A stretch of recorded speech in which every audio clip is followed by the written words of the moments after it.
कहते हैं हद से ज़्यादा मीठा जहर बन जाता है।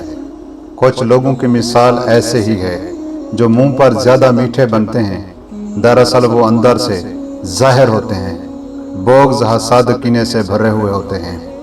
औज़ु बिल्लाहि मिनश शैतानिर रजीम, बिस्मिल्लाहिर रहमानिर रहीम। अस्सलामु अलैकुम रहमतुल्लाहि व बरकातहू। फिलहां कहती है, शादी से पहले मेरे ससुराल इतना मीठे और बाइखलाक थे, मैं सोच नहीं सकती थी कि इतना भी अच्छे लोग हो सकते हैं।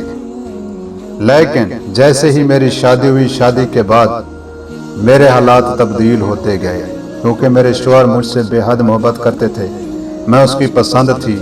उन्होंने बड़े जतन के बाद, बड़ी कोशिशों के बाद मेरा रिश्ता हासिल किया। शुरू में जब हमारी शादी नहीं हुई थी, मेरे ससुराल वाले मेरी बहुत ज़्यादा कदर करते थे। जो भी होता मुझसे शेयर करते, मुझे बेटी बनाकर रखा हुआ था। शादी के बाद वो इस कदर तब्दील हुए, मेरा जीना दो भर हो गया। क्योंकि मेरा शौहर हर वक्त मेरा ख्याल रखता, मुझे तवज्जो देता, क्योंकि मैं उसकी बीवी थी। माँ और बाप को यही ख्याल था कि क्या है, इसने हमारे बेटे को हमसे छीन लिया है, जो उनकी भूल थी।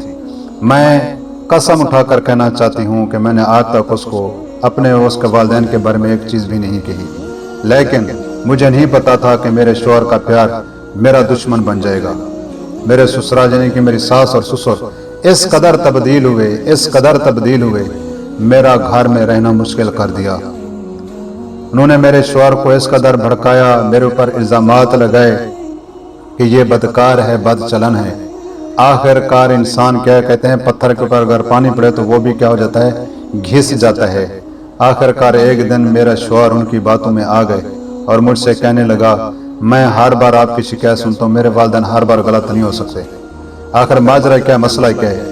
मैंने कहा अपने शौहर से, मैं कुरान उठाने के लिए तैयार हूँ, मेरा आपके अलावा कोई नहीं है, मैं कसम देने के लिए तैयार हूँ। लेकिन उसने मुझे यही कहा कि मेरे वालिदैन भी क्या है, झूठे नहीं हो सकते।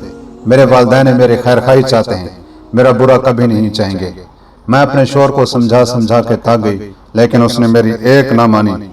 आखिरकार एक दिन ऐसा आया, मुझे अपने प्यारे शौहर से, मोहब्बत करने वाले शौहर से अलहदगी इख्तियार करनी पड़ी। आखिरकार तंग आकर मेरे शौहर ने मुझे तलाक दे दी। अब मैं अपनी बकिया जिंदगी के अपने वालिदैन के घर बेबस होकर, मजबूर होकर गुजार रही हूँ। मैं चाहती हूँ कि जिस तरह मेरे साथ हुआ है, इस तरह किसी के साथ ना हो। रिश्ता करने से पहले लोगों को अच्छी तरह से जांच लिया करें, लोगों के खिलाफ, लोगों के मुंह के प्यार के ऊपर ना जाया करें। ये मैंने क्या है, ठोकर खाई है, इसलिए मैं क्या करती हूँ, वो कहती है, मैं बताना चाहती हूँ कि अपने बेटियों का रिश्ता करो, किसी अच्छे घराने में करो, खानदानी घराने में किया करो, जहाँ पर औरतों की सरदारी हो, वहाँ पर हरगिज़ रिश्ता ना किया करो। वो घर बर्बाद हो जाते हैं, जैसे मेरा हो गया।